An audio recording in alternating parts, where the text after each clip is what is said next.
Good afternoon, everyone. Welcome to TLC Academy. This afternoon we have a presentation that will be done by Wendy Bombard, registered nurse and case manager for TLC. She's also a primary instructor of the educational programs here at TLC. Wendy is going to speak to us this afternoon about the concept of validation. So with that, I'll turn over to Wendy and let her proceed with her presentation. Hi everybody. Today I wanted to discuss the idea of validation and how it pertains to dementia. First, I think it's important to define the word validation in this sense. When you think about the word validate, what are some adjectives that you could come up with? Justify, let's see, validate, give proof of, ensure the quality of. Excellent. To validate someone is to support someone or to accept them or all of the other things that were said. It is to go where they are. It is to appreciate where they're coming from. And it's to agree with someone. When we look at this definition, it is clear that validation is a positive word. Now that we've discussed what validation is, it is important to explain why it's important in the world of clients with dementia. As we know, sometimes when we're working with dementia clients, it's evident that they're not always, quote, here with us in 2018, unquote. It is natural to want them to be there with us, but as Teepa Snow teaches us, it is kinder to the client if we don't try and pull them back to 2018, but rather to go where they are in their mind.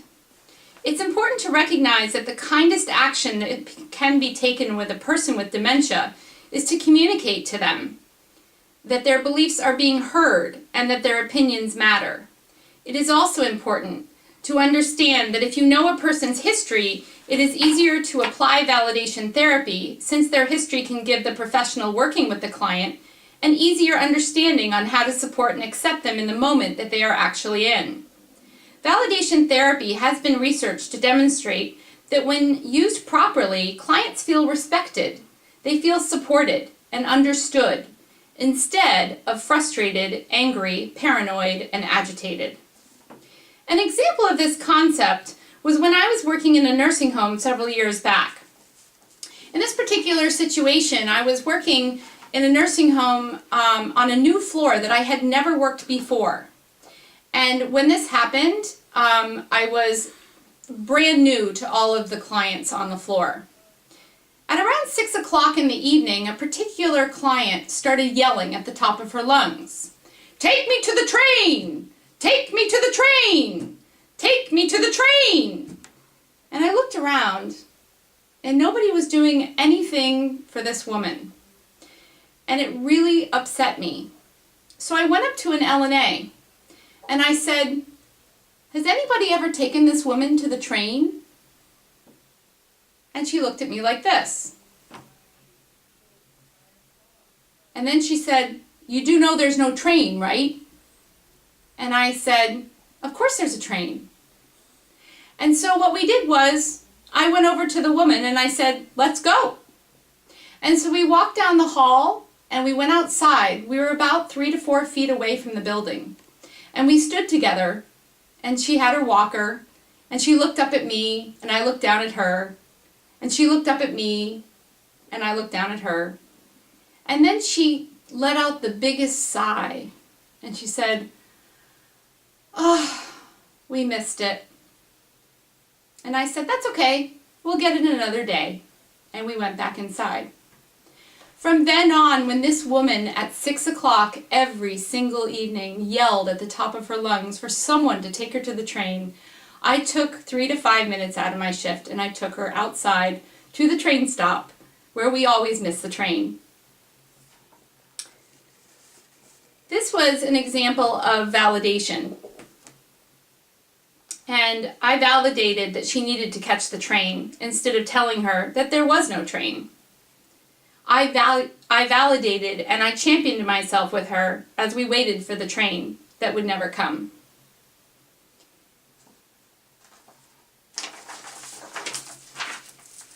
Another example of validation was when I was taking care of a lady in their own home.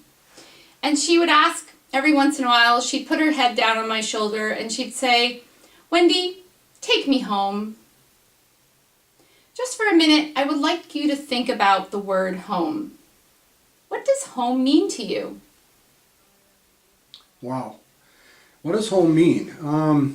Family, being together, a safe place, good food, a full refrigerator to walk into anytime you want, a comfortable bed to sleep in, a well-kept presence, love, the love of everybody around me.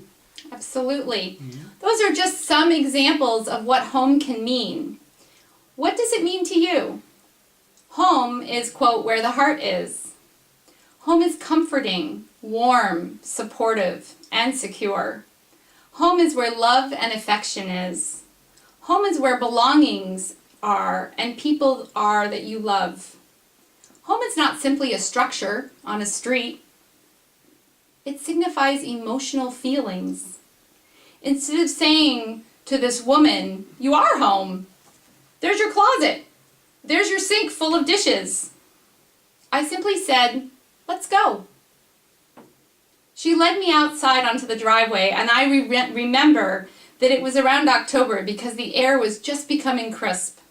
It was 7 o'clock in the evening, and we stood there on the driveway as the stars were just coming out on a Thursday evening. She then turned to me a few minutes later and said, "It's kind of chilly outside. I think I'm ready to go back inside." I smiled and I let her back inside her warm home. This was another example of validation, as I validated home to be on the driveway on a Thursday evening and not on her cozy couch in the living room. So, what do you do when a client accuses you of taking $5 off of her counter? Using validation therapy that we just talked about, you would validate her and say, "Oh my goodness, I'll help you look for it."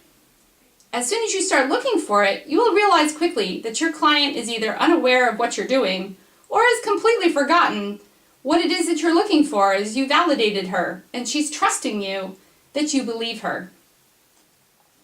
Lastly, another example of validation is when a couple has been married for 47 years and one of them has died 3 weeks ago of a heart attack. The wife, Henrietta, comes up to you wringing her hands and whispers in a melancholy moan, "Has anybody seen Joe? I've been looking everywhere for him, but I can't seem to find him." Many years ago, it was believed that saying white lies such as, "Oh, Joe? Oh, he went to the store for milk. He'll be back." Or, "Joe? Oh, he's at work. He'll be back soon." To these clients was the kindest thing you could do for them, but we now realize that a lie is not necessary. Instead, we can simply say to the client, "Let's go and look for him." When looking, obviously you're not going to find Joe in the flesh, but you will most likely find memories of Joe such as a flannel shirt, an army medal, a photograph in a photo album. After retrieving these items, you can speak to his wife over a cup of tea, and you can validate that Joe is here by discussing him with her using her long-term memories, such as on their wedding day. This, too, is an example of validating. I want to invite you to think about the fact that if you have ever been in a situation where you've had a child waiting with bated breath for somebody to pull in the driveway, you can try and imagine the fact that when that child is told a particular time that somebody's coming back, that child will wait at the window and they'll look out the window with such anticipation. And they'll stand there, and then a few minutes will go by, and if that car hasn't pulled in the driveway, they're going to go find Mom and ask, "Where is Joe? He's not here." And then the mom will say, "Oh, he'll be here, don't worry." And then you'll see this little boy get closer to the window, and pretty soon his nose will be up against the glass, waiting for that child to come in the driveway to play with him. I believe that there's a high probability that when we tell people that have dementia, "It's okay, they'll be back soon," I believe that they hold on to that anxiety, and I believe that it's very important that we recognize that we have no evidence to state that ever goes away. Therefore, instead of lying to them and giving them this false hope, instead to actually help them be redirected by validating, by looking for whatever they are missing, is the best way to do it. Looking back at my nursing career, I can remember different examples illustrating validation, such as squatting on a chair in a nursing home and shutting all the shades because, well, the mafia was coming. I can remember paddling down a hallway in a boat. I can remember taking clients to bus stops, train stops, school, work, home, and I can even remember dressing baby dolls as my client was waiting for her live baby to be ready for the day. These were all times where I validated my client and went wherever my client took me instead of bringing her back to where I was in the current year. Validation therapy is about being in the here and now. It is about being treated as individuals. It is about understanding that there is always a reason behind behaviors. Sometimes, as we professional caregivers need to assess those needs and act similar to be a detective to determine what it is that is creating said behavior. It is about recognizing that behaviors can solely be changed by the person who wants to change them. Through validation therapy, empathy and respect is achieved. This kind of therapy helps clients saddled with Alzheimer's disease and all sorts of dementia feel supported and listened to. And that is the human and holistic method of taking care of someone with this disease. Thank you. Thank you, Wendy. That was well done. Much appreciated.